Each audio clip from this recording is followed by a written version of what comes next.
You're listening to Leaf Filter Radio, and the guru of gutter protection himself, Chris Coonahan, is here to take your most pressing leaf-related questions. Hey, everybody, Chris here. I understand we have Ron on the line. Ron, where are you calling from? Uh-oh. Ron, are you calling from a ladder? Well, I was.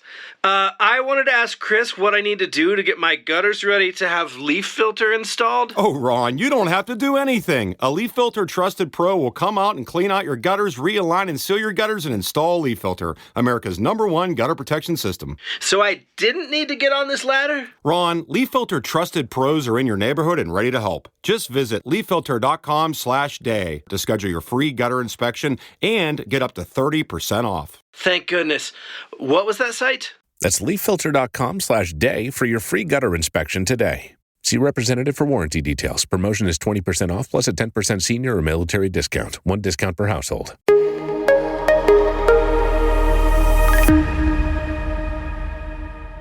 Hello and welcome to the Intel Brief.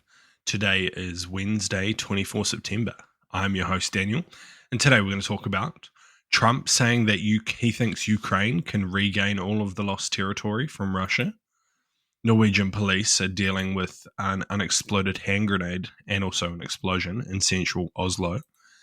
And Canada has concluded that TikTok collected sensitive information on children.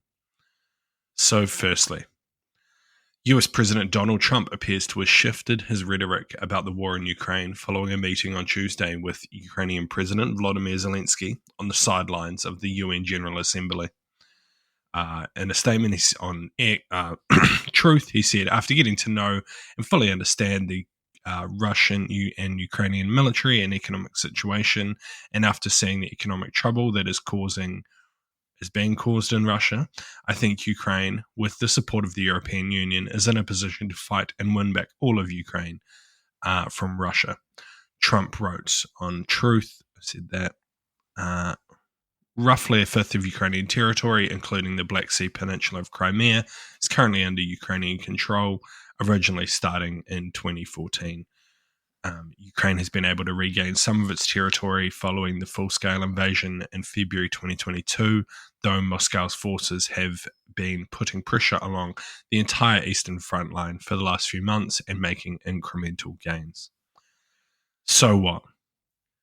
This is a pretty, basically 180-degree shift.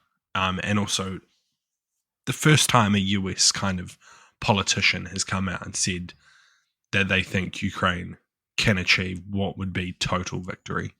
I'm still quite hesitant on that fact, and I don't think Russia will give up Crimea specifically, and possibly Donetsk and Luhansk, but Crimea specifically, in its current form, as long as Putin is in power and the current government is ruling the country. I think before they lost Crimea, they would get as close as they possibly could to firing a nuclear weapon to ensure a stalemate and that they can maintain Crimea. As basically, if they give up Crimea, it's probably the end of the government anyway, and Putin would probably lose all of his power and position.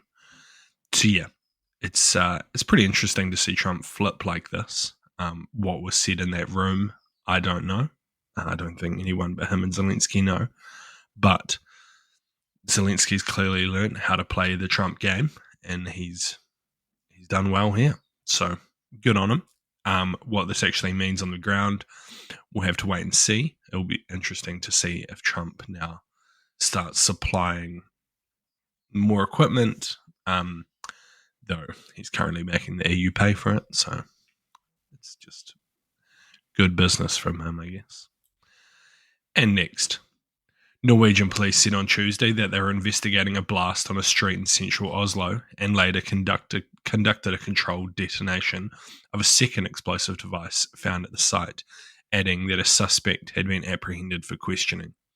There were no reports on the injuries at the location and in the immediate vicinity of the university campus, some 500 meters away from the Royal Palace and the Israeli embassy. So what? From what I read on X, think this was allegedly gang related, and its proximity to the Israeli embassy was just by chance.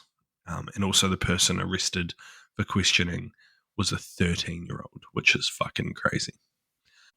It's possibly this is an indication of like Swedish gang issues spilling over into Norway.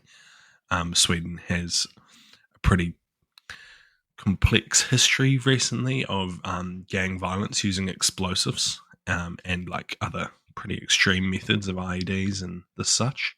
So it's possible that these gang feuds have made their way over the border into Norway, and that this is what we're now seeing.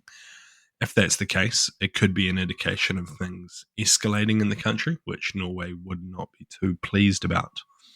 But that is more of just a possibility. And yeah, outside of that, it doesn't seem to be like a targeted attack on the police or the Israeli embassy, which keeps getting mentioned regardless of its distance.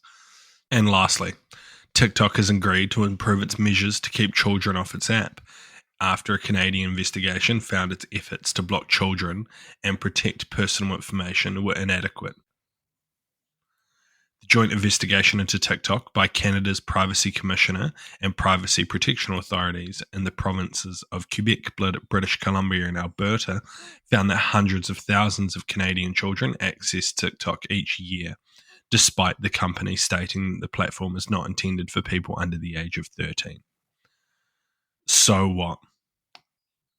I mean, this is a pretty classic regulatory situation where an app or a service states that it isn't for children, yet is designed primarily for children. This is similar to the same things found on most other social medias.